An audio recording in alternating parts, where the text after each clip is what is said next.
உள்ளவங்களும் இந்த சம்பவத்தை சொல்கிறாங்க. சரி ஹைர். இப்போ அடுத்து சக்கீன். பகீ இப்னு மக்லத் அப்படிங்கிற ஒரு மிகப்பெரிய அறிஞர், இமாம் அஹ்மது பின் ஹம்பல் ரஹிமஹுல்லாவுடைய காலத்தில் வாழ்ந்த ஒரு பெரிய அறிஞர். அவங்களுடைய கல்வி பயணம் எப்படி இருந்துச்சு என்பதை பற்றின ஒரு சின்ன கதையை உங்களுக்கு சக்கீன் சொல்லுவாங்க. அதில் கிடைக்கிற பாடத்தையும் சொல்லுவாங்க. அஸ்ஸலாமு அலைக்கும் வரஹ்மத்துல்லாஹி வபரகாத்துஹு.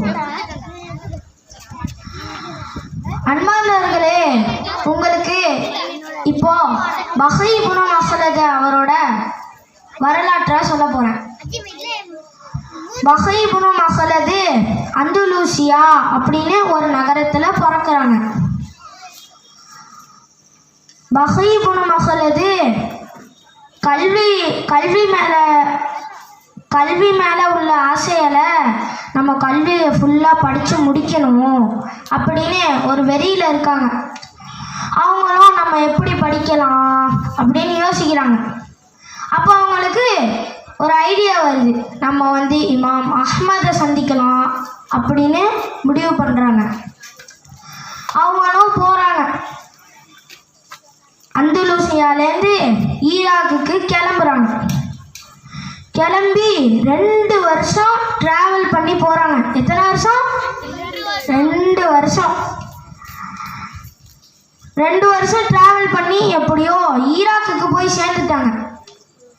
அவங்களும் அங்கே அந்த ஈராக்குக்கு போய் சேர்ந்தோன்னே ஈராக்கில் இருக்கிற மக்கள் எல்லாம் சொல்கிறாங்க, ஈராக்கோட அரசர் இமாம் அஹ்மதை யாரும் சந்திக்கக்கூடாது, சந்தித்து படிக்கக்கூடாது அப்படின்னு கட்டளை இடுறாரு ஈராக்கோட அரசர் அப்படின்னு சொல்கிறாங்க.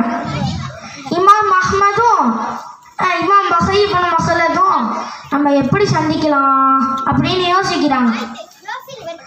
சரி, நம்ம எப்படியாச்சும் இமாம் அஹ்மதை சந்திக்கணும் அப்படின்னு முடிவு பண்ணுறாங்க.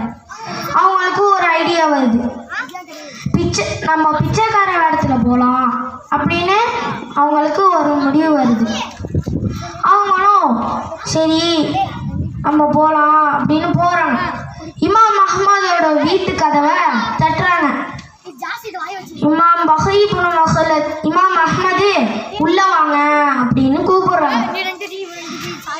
இமாம் பகீ இப்னு மக்லத் உள்ள போறாங்க.